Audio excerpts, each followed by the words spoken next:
আসসালামু আলাইকুম ভিউয়ার্স। তো দেখো, আমি কেন হাঁস পালি এই কারণটা আজকে আপনাদের বলবো। তো দেখুন, এখানে আমার 30 থেকে 40টা হাঁস আছে।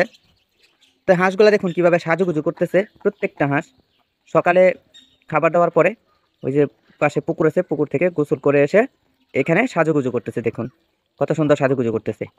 তো ওরা হয়তো ভাবতেছে যে যে যত বেশি সাজুগুজু করে থাকতে পারবে সে তত বেশি খাবার পাবে, আবার তত বেশি আমি খাবার দিব, এরকম। তো আসলে কিন্তু এরকম না।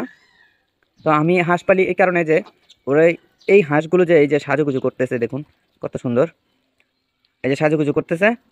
তো এই সাজুগুজু করাটা আমার কাছে অনেক ভালো লাগে। দেখুন ওরা সাজতেছে, মেকআপ করতেছে, এই যে। আর পাশে কয়েকটা আছে, এই যে লিডার, এগুলা হচ্ছে বড়, আর এগুলা একটু বাচ্চা টাইপ। তো রমজান মাসে আমি এগুলা ছেড়ে দেব। কি সুন্দর সাজতেছে, দেখুন, বাহ। তো ভিউয়ার্স, ভিডিও ভালো লাগলে লাইক কমেন্ট করবেন, আর পাশের সাবস্ক্রাইব বাটনটা প্রেস করে দিবেন। Thank you for watching.